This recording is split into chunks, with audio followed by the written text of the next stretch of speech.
Off the Bench with Jacob Hester and Matt Flynn. Hands to Hester, and Hester, yep, got it, 5 out of 5. From carrying each other to a natty to carrying each other on the air. Flynn is back to throw from the end zone. Boom! Live from the Raising Cane studio, it's Off the Bench.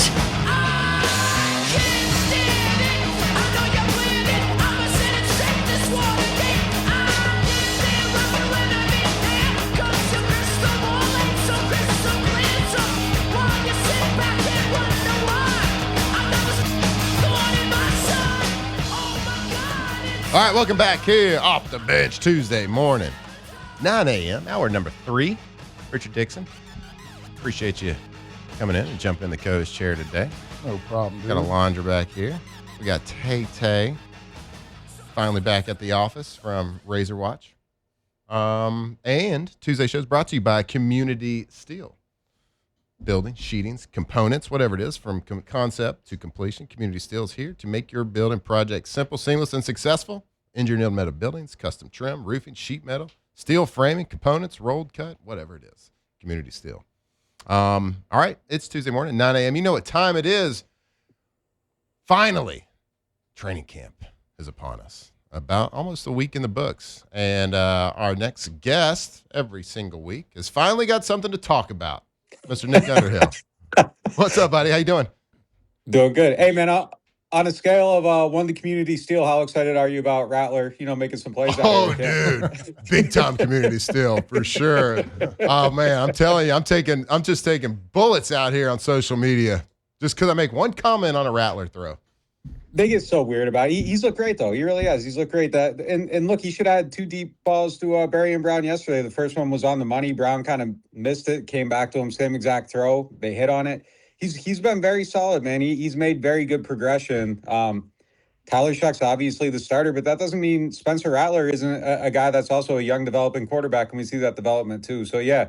He's been good, man. He's looked solid so far. Yeah, I wasn't even going to ask about him. I didn't want to take those bullets anymore. So thank you for bringing it up. Just because you have a starter doesn't mean your backup can't make improvements. I mean, I think the Saints got an extremely healthy quarterback room, and I think Rattler might be one of the best, if not the best, backup in the league. Look, if these weapons develop and Jordan Tyson becomes Jordan Tyson and all these things happen, I wouldn't be super worried about him going in a game. Like, I wouldn't necessarily feel like they're screwed if he went into a game. And again, like, one of my biggest curiosities with this team is I would love to see him end up somewhere else and get a shot at some point in his career. If it's not going to be here, I would love to see him get, the Brian Hoyer chances or whatever. Some of those guys around the league that got a chance to prove themselves. I think he might surprise people if he keeps developing the way he has. Like, you see the improvement. The biggest thing for me is that there's more of a willingness to stretch it out and go down the field so far through 5 days. Whereas, that might be a product of just taking out the competition too. Whereas last year you're going out here and it's like, I got to be 75% passing every day and I can't risk a mistake. I think you see a freedom with how he's playing, and I think you see him expanding too in what he's doing. I think it's a good thing for him, and I do see growth out of him right now. You know what's kind of cool about both the quarterbacks, and excuse me, listeners, for talking about a backup quarterback. I was a backup quarterback, so I'm a little bit interested. But you know what? There's freedom in knowing where you stand for both Shuck and Rattler. Obviously, Shuck knows he is the starter. There's no question about that. This is different than last year. So training camp for both of these guys, they get a chance to go on to work on their craft. They don't have to try to outplay somebody right now. They get to work on their craft. So they get to try a back shoulder seam throw that maybe they wouldn't have tried the year before because they're not trying to, like you said, be 75% completion, not throw picks. They can go and work on different things that might not look good in a practice because they're trying something new, but it's just something that's going to help both of them develop as players. And there's freedom in that, knowing where you stand, because, again, if you're in a competition, you're not trying like these daring throws. But right now, they can try to see what works and what doesn't work.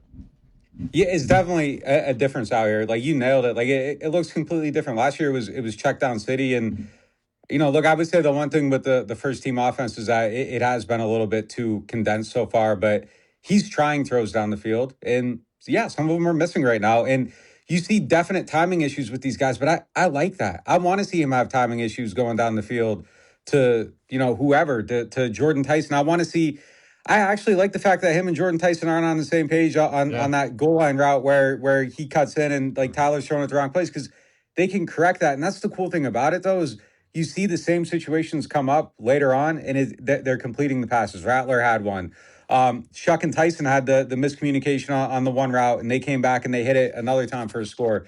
So, like, those are good mistakes. And I think we get too caught up in oh, well, through 4 days, they've only completed 47% of the passes in goal line or whatever in red zone. But who cares? Like, that's what training camp's for. And I think being on the other side of this actually allows for the growth. So I think you nailed everything we're kind of seeing out here, is that there's more freedom in what they're doing. And while it might not lead to, the best training camp stats, contextually, when you're actually watching it, I think you see progress happening right now. Yesterday was a good day for the offense. I am worried about red zone, though. Like, they've had 2 red zone sessions and been terrible in it, and they were terrible in the red zone last year. So that's at least on like that list of possible worry things. I don't know if I'm at a 10 on the worryometer right now, but it's on the list of things to keep an eye on throughout camp. But yeah, it's definitely different removing this competition from the equation. Yeah, it is. And most training camps, whether it's college, whether it's pro, and Richard and I were talking about this earlier in the show, it's like defense is going to be ahead for the first week or two of practice in most practices. Now, often it's going to have its days, it's going to have its periods, but it does get you a little bit worried on what you call it, the worryometer. The worryometer, if it is something you have struggled with last season and it's still kind of struggling, showing its head right now. So it's definitely something to improve on. And a big way to improve that is good wide receiver play. Now, there's a lot of, like in the last week, if you want to talk about wide receiver news, there's a lot happening with the Saints. Let's start with the top dog, Chris Olave. Finally, this is the first time you've joined the show since signing his deal. Tell me, did it kind of land on, I think it happened maybe later the day that you came on the show and talking about the numbers, and it kind of ended up in between the 2 comps that you were giving, which is Drake London and Garrett Wilson, kind of fell in between those 2 numbers. It actually ended up falling below Wilson with the real money. Really? The agent advertised money put him above Wilson. And then when you actually see the structure of it, there's $2 million in incentives that would allow him to get from 31 to 33, and they're achievable incentives. They're basically last year's benchmarks on the numbers across the board, but real money, going to him ends up at 31. So I think he gave up a little bit. I think the Saints made him. I think there's a give and take there overall, because like when I first heard it, I think they were around 29. And he wanted to be above Garrett Wilson, and they settled at 31 with a chance to get there. So I think they met in the middle there. I think it's reflective of the injury stuff. When we see the actual printed contract, like there's a summary right now that you can get your hands on, like the actual filed to the league, like all clauses written out contract. I think it'll be interesting to see if there's any type of injury protections in there. As of right now, like there's a pretty nice injury guarantee, but is there a carve out for, concussions, or like people sign injury waivers and stuff all the time. So I don't know the exact details on what they could get back if there was like an injury, but I'm assuming there's probably something there. But I think it's fair. I think it's probably fair. If I'm Chris, I would have wanted to get strongly ahead of Wilson, but I think if you look at the situation, I think it makes sense to make a concession, lock in some security, what do you get, 90 million guaranteed? Like, I think that's a win for him. And if he plays well, he gets over him. So yeah, go ahead. Like it makes sense to me. I think the Saints just gotta be protected when we see this actual contract written out. I'm sure, there's also the blood clot issue. That's not a football thing. So if that popped up, I think that'd probably be fine. That'd be non-football. But look, I guess like, you got an injury history too. Like if you're going out there and risking it, you got to be taken care of too if something happens. So it'll be interesting to see if there's some type of like concession on both sides on that issue when we see the actual contract, or was the total concession and just coming down below Garrett Wilson and the money's guaranteed. That could be another way to do it. But I think it's a win for both sides, man. Like Chris gets his money. The Saints, they gotta, their offense is locked up now for quite a while. And I like the fact that him and Tyson are on the same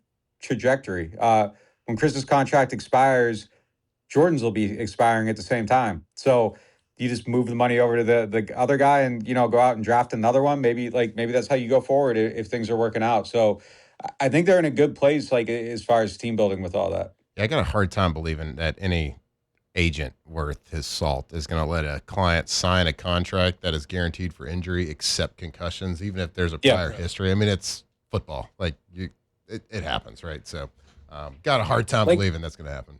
Austin Collie had one, but like, man, that was like a lot of concussions by the end of his career. He saw one with the 49ers and the Patriots. I would have to, like, I think the concession, if I'm guessing, it's just that they came down a little bit on the money and met there, and he got strong guarantees. And, the way it's kind of set up is the full guarantee kicks in, and, the more money kicks in year 2, year 3. So, like, there's some stuff there too. If you got an injury and you aren't performing at the same level, like there would be an escape hatch. So the full guarantee doesn't get to the full 90 until year 3. Yep. I'm guessing that's probably what it's going to end up being, but there's always a chance for a surprise. But Drew Rosenhaus is a pretty strong agent. Like I don't think he got beat here.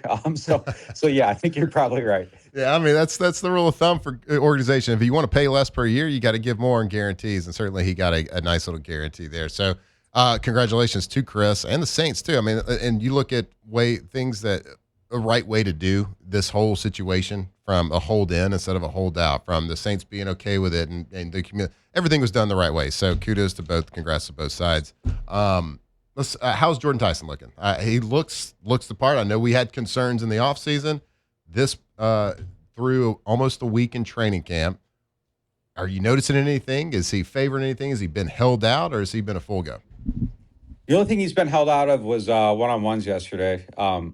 So like, and I know I've talked to I mean, he practiced after it. I've talked to their guy, Ted Rath, the strength and conditioning guy, and he has a lot of thoughts about those drills in particular being hot spots for injuries, because you're one-on-one, you're on camera, you're going out there, there's the field stretched out. Like, so I think it's just playing it safe, making sure you didn't try to do too much, pop something, and just kind of running in a wide open field. Like I said, I think it's been a work in progress chemistry-wise. I don't think it's anywhere near where it's going to finish. I think you see the unbelievable ability, though, like just every time he runs her out. Like, he's an amazing route runner. We tweeted out this clip of like him and Chris running the same route, and it's kind of like the same speed, and they get there in the same duration of time. But like, you just see the fluidity in his movement, like next to another guy that has great fluidity in his movement, and Jordan Tyson looks different. And he's yeah, I'm excited about what he's going to be able to do. It's starting to come together. Him and Chuck got to get on the same page. Like, he didn't practice the whole time. Like, it makes sense. Like, he's 5 practices into his NFL career. But you see where it's going, man. Like, their weapons, if everything clicks, I mean, I think this can be a really, really good group of players. And I think he's going to be a great player. One of the things I like the best, I was rewatching practice last night, and they had this screen pass to Achan, and he's out there just like throwing blocks. Like, he's like nice. Just nice. full kamikaze and the Sanker on it. Like, I don't think it was the most technically sound block in the world, but like the willingness to do it as a wide receiver, like, that's number one. Some guys have it, some guys don't, and he's willing to do it. So, I think that's a good thing too. So I'm encouraged about where he's headed. Yeah. I'll stay with a wide receiver, and just because there's been news with that, Jalen Polk decides to retire. He was drafted in 2024. It's always surprising, and you don't have to spend a lot of time on it, because I don't know what kind of impact he would have had, or maybe it was a big impact. I know he was a second round pick. So like, what was the thoughts around the Saints camp when Jalen Polk decided to hang it up? Pretty surprised. I think he was probably in line to maybe be 4th wide receiver. Barry Brown and Bryce Lance are both playing well though. So, who knows? Jalen Polk, like, that was kind of the issue in New England. There's just like a little bit of, I just think he had trouble. I don't know how to say it. Like, I just think he had trouble, just handling adversity up there. And I don't think there's a lot of adversity here, but I just think maybe he felt like, my understanding of it is, I just feel like maybe he felt like he'd be happier as a human being removing football from his life, which, power to him, because most people wouldn't do that. Most people would, stick in it. And there's a lot of guys that play this game that don't like this game, and they do it just because they can make a lot of money. Credit to him for having the strength to do that. Like, I think that takes a lot of courage to walk away from an NFL career. And, he did it to, from my understanding, because I think he thinks it'll make him a happier person. So, yeah, kudos to him it's hard for a young man to come to that realization. So you're seeing more and more people do that, and a lot of times it's because of injury or they've had concussions and they don't want to take it to the next It's level. one of the hardest sports to play once you mentally don't want to be there anymore. Yeah, it's like getting up to go through that grind every day. Yeah. Like my second year after I had 2 knee surgeries, like in my mind, like I'm like trying to talk myself into playing. Yeah. And it gets really tough. So yeah, good for him. 98 degrees out there too will maybe accelerate that a little bit too. And so this is going to leave the door open a little bit more for maybe more playing time for. Let's Barry Brown. Obviously, LSU fans are going to want to know, like, what's been his role? We doing punt kickoff returns? Is he shining at the wide receiver position? I know I've seen some clips that you've posted. Yeah, all that, but yeah, the shining at wide receiver is like the exciting part. Like I think he's someone they need to get on the field. He's definitely man, his ability to track the ball in the air like is something that stands out. Obviously, punt return, all that stuff probably helps, but like he's good at balls over here, he's looking, can get over the other shoulder like some young guys that are 6th-round picks. Like you see him struggle with stuff like that. And it's the adjustments. It's the learning from, okay, this didn't work, and then they come back to it and it does work. I think he's earning a role on offense, man. Like I don't think he's just going to be a returner. It might be a specialized role, small package of plays or something. But I think there's a lot he can do, and I think he provides versatility too with like the ball in his hands. So I think on some of these get him the ball, get him in motion, pitch him the ball. Like I think there's a lot of stuff you can do with him just to get him the ball in the open field. And I think they're going to do it. Like we've seen a little bit of creativity there, going back to OTAs and minicamp, and they're building on it. So I think he's forcing them to find more ways to utilize him and get a look at him. And he was with the 3rd team. He's firmly with the 2nd team now every day at practice. So I think he's moving up, and I think he's opening some eyes for sure. Yeah, he got talent. He could have a very bright future. Let's stop. This is going to be our last one for you, but I'm going to stick with the offensive side of the ball. Sorry, defense lovers out there. It's me asking questions. So we're going to ask about what really matters, which is offense. Let's go to the offensive line. Obviously a weak part of the team last year and in a lot of games, and they found ways to win at the end, but still had to improve the offensive line in the offseason, which they did, the addition of David Edwards. So be careful of offensive line reports early on in training camp, but from how's the depth chart looking? What's the first rotation looking like? And have you seen anything that flashed one way or the other from the offensive line? Yeah, one day I've had. So, like, these are going to be extremely hot takes that I'm going to regret saying in like 3 days. We're going to hold you to them. Well, Cesar Ruiz isn't out there. He just welcomed a child, so he's missed like the last 3 days of practice. So Dylan Radens has been playing in his spot. Has looked okay, but that's created an opportunity for Jeremiah Wright, the 4th-round pick out of Auburn, to play with the 2nd team. Yesterday was the first day in pads. They did one-on-ones. I thought he looked excellent. Like I was really surprised by how well he played, because he was a former defensive tackle. He moved over to offensive line. You watch college tape, like there's some stuff where you would expect some rawness, and maybe that shows up on day 2 of pads because we've only seen like 12 snaps. But he looked pretty good, man. Like I was impressed with where he's at, and I think he could be, competitive as a depth player. I think he's probably still a year away from actually challenging for anything, but I see the vision with him for sure.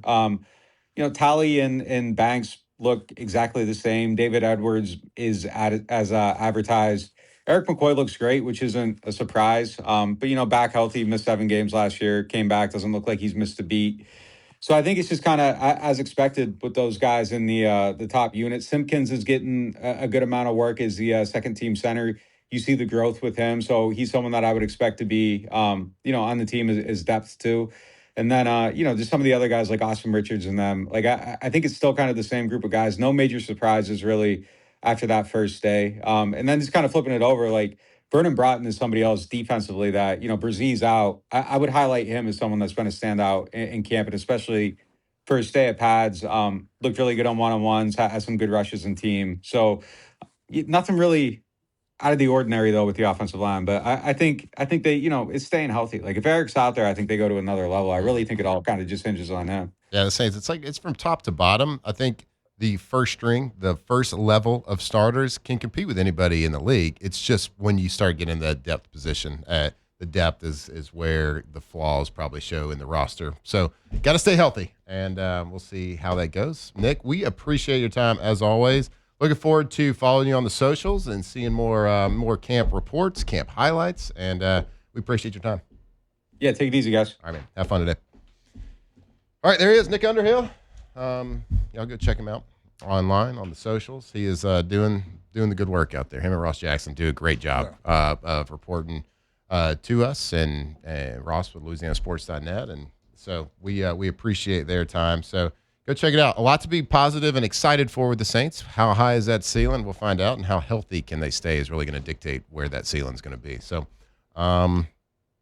yeah, great stuff. I forgot Ted Rath was there. He was our assistant strength coach in Detroit. Oh, nice, Awesome dude. Nice. All right. Well, we'll get more stories from old Dick Dixon right over here when we come back on Off the Bench. Off the bench. All right, go to Central Plumbing. CentralPlumbing.org. Rich, you know a little bit about Central Plumbing. The Paynes. The Payne family. Been doing it a long time. Third generation company. And they are the experts in the plumbing game. For a long time, we sat up here and just said they're the plumbing experts in the greater Baton Rouge area. Well, now it's the greater Baton Rouge and Lafayette area. So if you got a plumbing need, whether it's at your house, whether it's at your place of business, they've done it for me in both places. They've been in my house. They've helped, whether it's just a random leak, or maybe it's installing a new gas line for a tankless water heater. No big deal. Never run out of hot water again. Or maybe it's at your place of business. They took a warehouse that was 4 walls and a roof, and they turned it into a full-blown food and beverage manufacturer facility for me. We're talking water lines, gas lines, extended the water pressure. They've done it all, and there's nothing too big, there's nothing too small. They also have 24/7 emergency service. So if you got a problem, they will solve it. Go to centralplumbing.org. I gotta testify. Come up in the spot looking extra fly. For the day I die. Off the bench with Jacob Hester and Matt Flynn, presented by Community Steel. Extra fly. For the day I die. I'ma touch the sky. Back when they thought pink polos are hurt. All right, welcome back here, Off the Bench. We are well into hour number 3. I want to thank Nick Underhill joining the show. Richard Dixon in the co-host chair. Belanger crushing it. Tay crushing it. Got the gang pretty much back to you. Tripod Plus today? Tripod Plus. Tripod Plus We got Richard. Tripod Plus like the rest of the way out. Tripod Plus Dick. Yeah. Yeah. Thanks for joining the show, Rich. Hey, no problem. We man. appreciate Is it. this a co-host chair only because I'm over here? But I mean, That's usually the host chair. the host chair. Yeah, and I hate it because I want to sit over there. Yeah. It's way more comfortable. Yeah, on that I side. don't want to sit on that side. No, sir. No, it's I miserable. got I lean. My lean would have to go opposite. You It'd be weird. 90% of the time I'm here. This is where Hanny sits, and I sit over there. True. That's true. You know, it's not weird. Bayou Automotive. No, Like they're the not opposite. weird at all. No, like the opposite of weird. They're awesome. That's what they are. Bayou Automotive, BayouAutomotive.com. If you are in the market for a new car, if you're just driving around in like a old clunker and you're like, this car stinks. I need something new.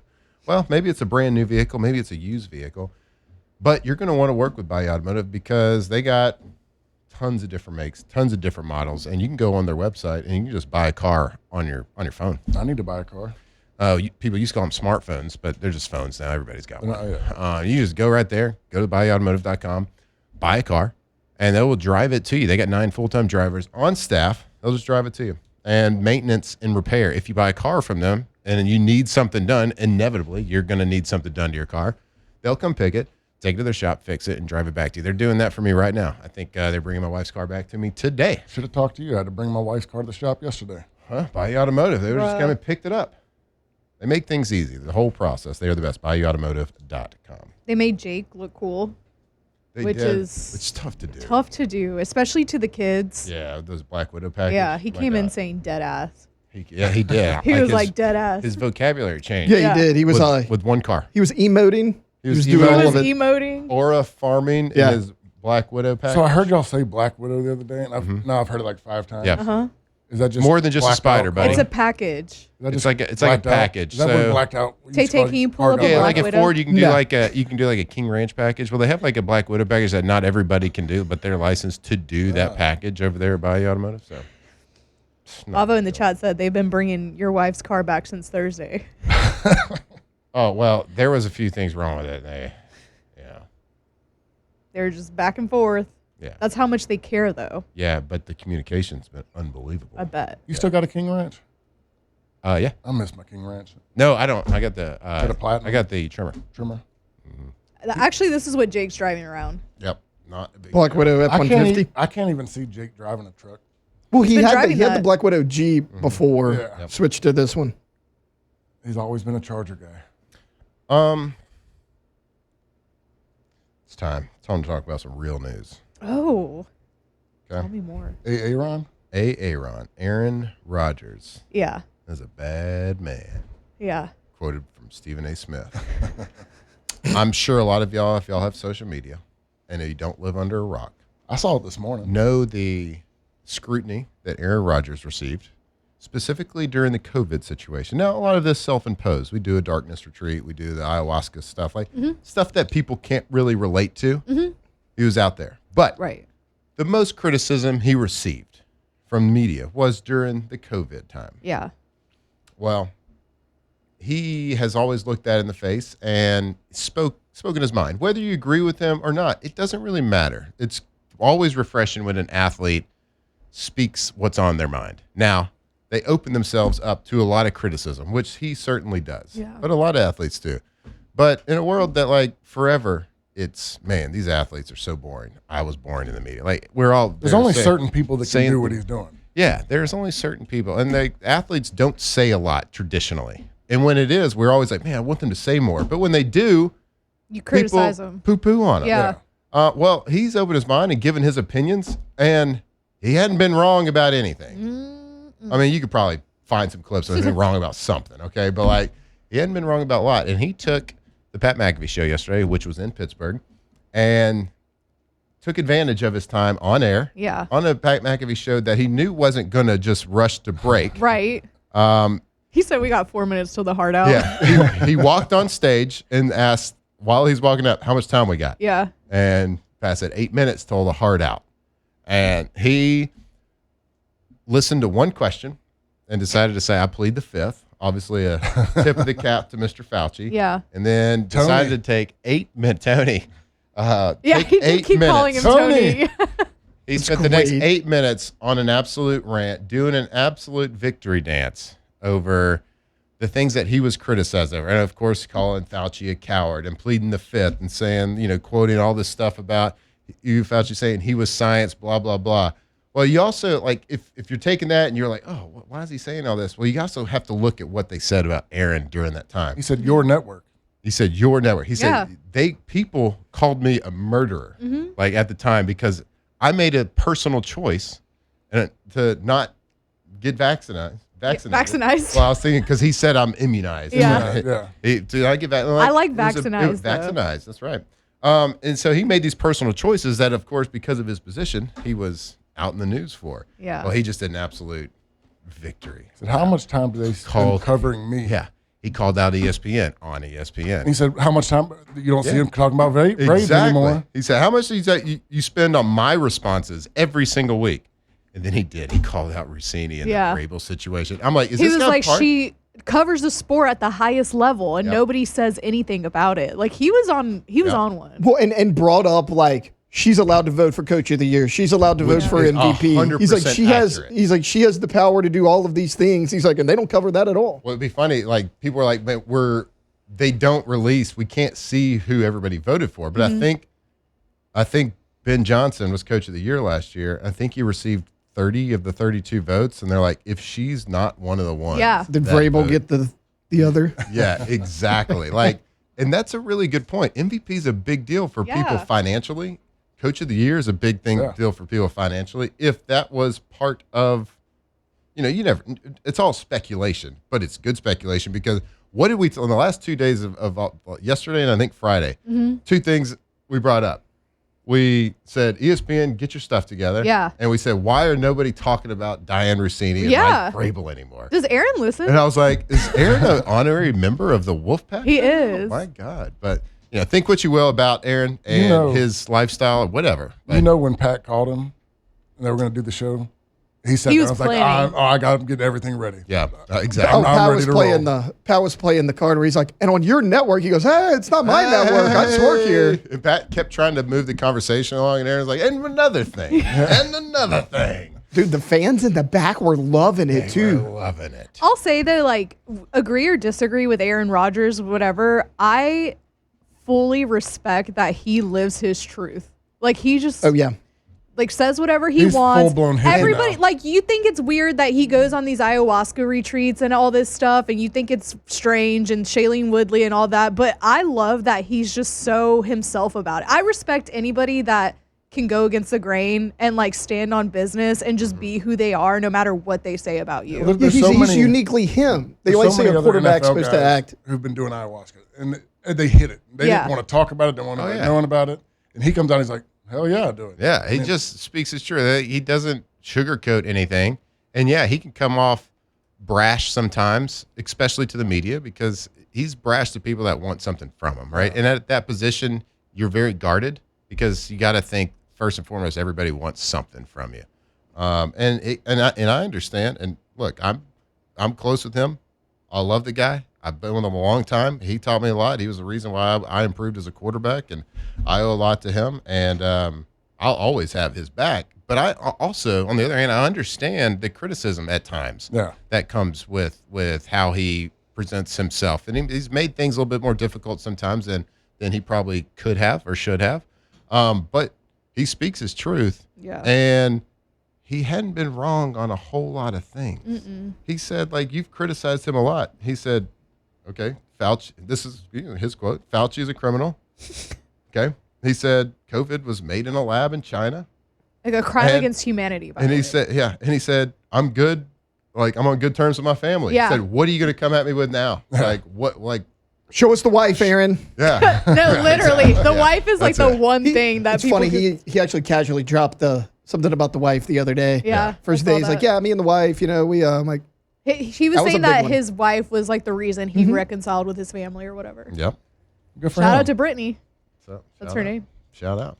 Never seen her. So look, I thought it was awesome. I was like texting y'all immediately, like, did y'all just see that? Yeah. It was awesome. And then I saw it and I was like, no, you're right. It was awesome. Yeah, no, it was awesome. No, a lot of times I overreact. And you're like, Matt, that wasn't that cool. But like that was pretty cool. And to call out the network on the network, call out Rossini, got Yeah. a whole It was crime awesome. against humanity. Mr. On that Fauci. note, Yeah, on that was note. Pat. He kept trying to. Exactly. So 4 minutes. I can go another 4 minutes. yeah, I can go another 4 minutes. Oh yeah, it ends here, and we still go on YouTube. I'll keep going on YouTube. Yeah, pretty much. It was great. All right, that's enough. We'll get off our soapbox, but that was awesome. So if you haven't watched it, go watch it. Yeah. Before we go to break here, I do want to tell you about Oshner Health. It is time for the kids to go back to school, Richie. I know you start your Thursday, right? Thursday.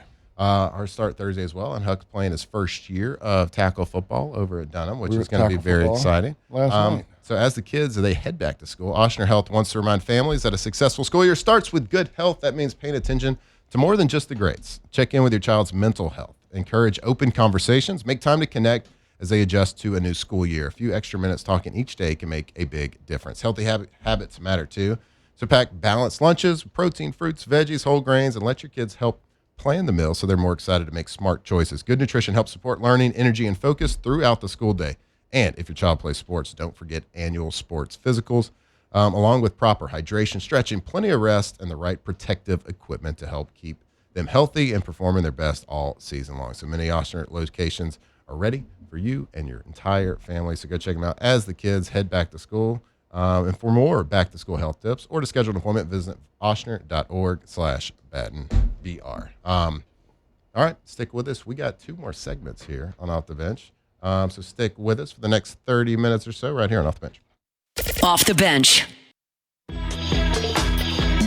big pimpin', baby. That's right. Big pimpin'. Off the bench with Jacob Hester and Matt Flynn, presented by Community Steel.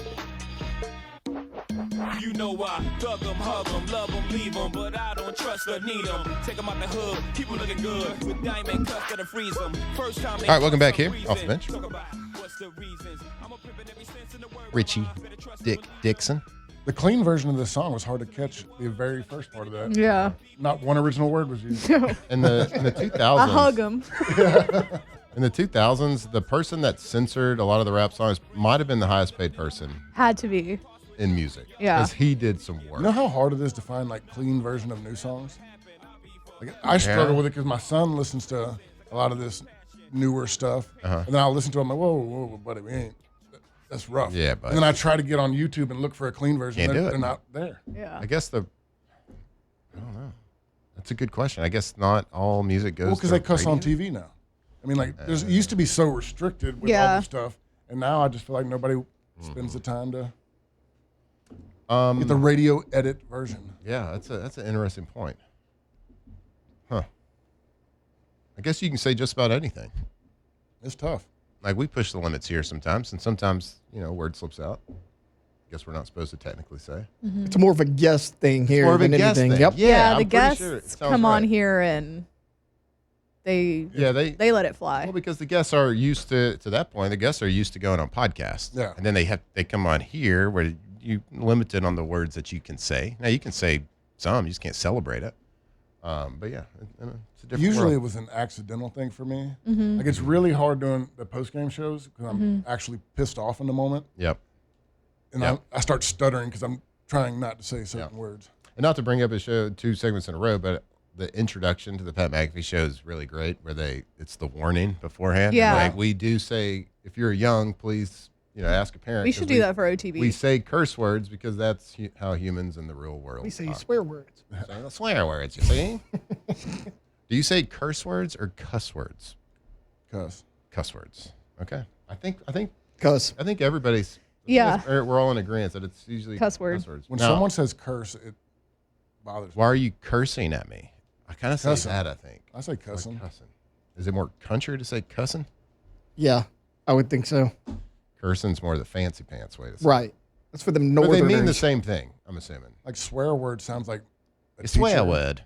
Your teacher, like, no swear words. Yeah. Okay. Speaking of, like, no cuss words, Yeah. I remember maybe it was in 06. Yeah, it had been 06. And Miles was telling the coaches to cut back on it. And Jimbo was like, F that. Nah, I don't think I can do that, Coach. That's just me. Okay, so when you are going to tune into NFL this year, do you cheer? I'm not even going to put words in your mouth. Who do you cheer for? Like, I like the Lions right now, and it's not necessarily because I played there. I like to watch Shep. Yep. It's like people I know that are involved in I was the about to offense. say the Lions, but I didn't want to feed Yeah. that to you. No, but it's like- I figured just because of Shep. Like, I watch the Rams a lot because I still like watching Matt play. It's typically, I don't have a true fandom for any team. It's, do I know somebody on the team? Do I have a relationship with somebody? And that's kind of the games I watch. And like, I love watching, Joe Burrow and Pat Mahomes. Like, I typically watch the games that I think are going to have the most superstars in it, like the fun games. I'm not watching just every Saints game like a normal Saints fan. Has all the craziness in college athletics, the bad schedule, the pay, like the BS that comes with college, has that diluted your love for college athletics in any way? I still love the game, and I'm not going to miss a game. But like we talked about earlier, like I can't name 10 LSU players right now, or Right. 15. Like Right. that bothers me because I used to know everybody on the roster. Right. And like you knew the guys that were there, the incoming freshmen. I look forward to seeing certain guys how they progressed. Now it's just like, are they even going to be here next year? Right. So, Yeah. what do you get more excited to watch, Saturday or Sunday? Oh, it's still sad. Like a big LSU game. Well, yeah, sure. I'm gonna I mean, watch. that's not. Yeah, that's. Yeah, But if you're going to sit down and watch just random football, are you watching random college games or are you watching random NFL games? Because I Random would think NFL that games. every NFL every NFL game's is random. pretty much random. Saturdays we got so much stuff going on with the kids. Is like if I'm going to plan something, if I'm blocking out one game, it's going to be the LSU game, and there's other stuff I got going on. Like this year, my son plays on Saturdays, and I'm really nervous that it's going to happen during an LSU game. I don't know what I'm going to do yet. Sorry, son. I'm just going to come in to Hanny and be like, "Hey, I didn't watch the game. Let's talk about it." Yeah. I was about to say, like, I know I'm kind of always been like where you're at, where I know a handful of players. I know their numbers better than their names, Yeah. right? Because you don't get invested personally with these guys because they're not like in the NFL. You feel like you know them a little bit more personally because they're more out in the media. Like at LSU, I don't Yeah. think they are quite as much unless you're following recruiting, following the transfer portal. Their personalities aren't necessarily out there as much as like NFL. So you don't the connection's not quite there quite as much for me. But it's football season. You probably should learn a few more. So my favorite way to watch football on Sundays is Red Zone. Yeah. I love watching the Red Zone channel because you're getting all the highlights, the key moments, good plays. Like I can think of maybe 1 or 2 games last year in the NFL I sat down and watched from kickoff to the end of the game. But if I'm going to spend an hour and a half, I'll have the split screen on one game that I want to see on and then red zone. Yep. All right. We y'all get your Ask the Bench questions in. We're going to go to break now, and we're going to come back with a little Ask the Bench session right here. Tuesday show brought to you by Community Steel. So stick with us right here on Off the Bench. Off the bench. All right, go to bathfitter.com, bathfitter.com. If you have been putting off updating that old bathtub or shower because you think it's going to take weeks, might tear your house apart or cost you a fortune, I've got good news. Bathfitter is changing the way Southern Louisiana remodels bathrooms. Bathfitter creates custom-made tubs, showers, and wall systems that are built to fit your existing space with no major demolition. And in many cases, they can install your brand new bath or shower in as little as 1 day. That's right, 1 day. So whether your bathroom is outdated, difficult to clean, or just doesn't fit your family's needs anymore, Bathfitter has a solution for you. They can replace an old tub, install a beautiful walk-in shower, or they can convert your existing bathtub into a safer, more accessible shower that's perfect for aging in place or anyone looking for added convenience. Every installation is custom measured for your home, and because there are no grout lines or scrub, maintenance is simple, and your new bathroom stays looking great for years to come. So call 225-228-3223 or visit bathfitter.com. Off the bench with Jacob Hester and Matt Flynn, presented by Community Steel. I just wanna chillin', catch stunts in my 745. You drive me crazy, shorty. I need to see you and feel you next to me. I provide everything you need, and I like your smile. I don't want to see you cry. Got some questions that I gotta ask, and I hope you can come up with the answers, baby. Girl, it's easy to love me now. Would you love me if I was down and out? All right, welcome back here, Off the Bench. Closing out the show here on a Tuesday show brought to you by Community Steel. Off the Bench, live from the Rays and Canes studio. The Tripod Plus, Richard Dixon, has been rolling with you all morning, so we appreciate the time. We appreciate you coming and joining in, whether you listen for a segment or the whole show. We appreciate you.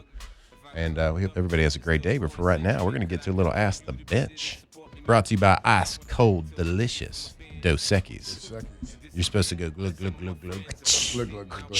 Yeah. That's what I'm talking about. With the eye contact. That was realistic. Not I the like glug, that one. Not the glug, glug with That was the a eye realistic contact. one. Good job, buddy. Yeah. That was really No, good. the first time Chris did it, he made eye contact with you, I think. And then the second time, he looked down. But when he looked down, it looked like he was nodding his head. It was not a good Alondra look. just brought me through like my high school days with the music today. Yeah, that's exactly right. All right, let's get to it. All right, Ask the Bench. Where'd it go? Will LSU run or more than pass this year? Hopefully. Well, yeah, hopefully. And Lane Kiffin misconception is that he likes to spread it out and got this air raid. No, looking at 2025, Ole Miss, 576 rushing attempts, 523 pass attempts. So Here's how I look at it, Matt. If you're down multiple scores, you ain't running a lot. So I hope they run it a lot. bingo. Yeah. Love it. All right, let's see. Hashtag Ask the Bench. So I might be the stadium announcer for my school's football games, junior high. Who utters some good, clean sayings I can bust out? And should I use my old-timey 1930s You should voice? use the 1930s You should use voice. the 1930s voice. Taylor, you've called some games. Yeah, I do it more on TV than radio, but it doesn't matter, man. Look, whatever saying you find that works for Yeah. you, like you got to think public school, private school, Yeah. that matters a little bit as Good well. gosh, Mighty Joe Friday. That one's good. There's some good ones out there. Hashtag Ask the Bench. Favorite all-time football commentator? I don't really have I don't one have that one stands out. I mean, you're too young for like John Madden, but back. Everybody talks about Keith Jackson. I mean, that's going to be one that everybody brings up. I mean, I just always think of Vern because he called me Dirksen. Yeah, Vern had a great voice. I've always liked the combo of Kirk and Chris Fowler. That's always been a good one for me. Hashtag Ask the Bench. Has Taylor got the baby diaper change routine down? Absolutely, we're pro at it now. You're crushing it. Are you Yeah. swaddling? Yeah. The swaddle. Swaddle The pretty much every time. The swaddle mask. Oh, had it figured Oh out. my God. Victoria's more of the swaddler than me. I'll change the diaper and be like, hey, you want to come swaddle this kid? Yep. It's kind of like strapping things down in the back of your truck. Like when I swallowed that baby, I was like, this baby ain't going nowhere. Ain't See, going nowhere. I swaddled, but then she would re-swaddle about 30 minutes later. Right. That's what, I'm just going to skip that Have you step. had a few Dos Equis since Fraser? You had a Sunday, a little actually. celebration. Dos Sunday, Equis? actually. Victoria had her first post-pregnancy drink on Sunday. A little bit. Hey, little sip. for her. Little Good for her. sip. A little Nothing celebration. crazy. She deserves it. Richard, tell us where they can get some pipes, valves. IPS, Industrial Piping Specialist, Baton Rouge. We're all over, actually the whole country. We're headquartered out of Tulsa. Got more inventory pipe on the ground than anybody. You got the phone number. Go watch it on YouTube in the first hour. Phone number's there. Doing that good work. Richard, we appreciate the time today. I appreciate it, certainly. Taylor, welcome back. Congratulations. Thank you, sir. Alondra and I have just been absolutely just crushing these airwaves. Just trying our best. Just trying our best. I'll do a great I'm job. sure people loved Just a bunch of it. tryhards over Yeah. here. You know what I mean? Well, we thank you all for the time. Go LSU and go USA. Off the bench. All right, if you are running an industrial facility anywhere across the Gulf South, here's something to keep in mind. Don't let maintenance or capital dollars go unused just because you're short on manpower. Paola has the experienced maintenance crews and the supplemental staffing available right now to help with planned outages, capital projects, routine maintenance, and even emergency work. Whether you need skilled craft labor, planners, schedulers, safety professionals, quality personnel, or project management support, Paola has the people and the experience to keep your operation running safely and efficiently. And remember, Paola is much more than just maintenance. They also provide mechanical construction, API storage tanks, ASME pressure vessel fabrication, and a full range of specialty industrial services from early planning to final execution. They can handle the entire job. So for more than 50 years, companies across the Gulf South have trusted Paola to deliver dependable results when it matters the most. If you got maintenance or a capital budget left to put to work, give Paola a call. Paola, employee-owned, relationship-driven, building together.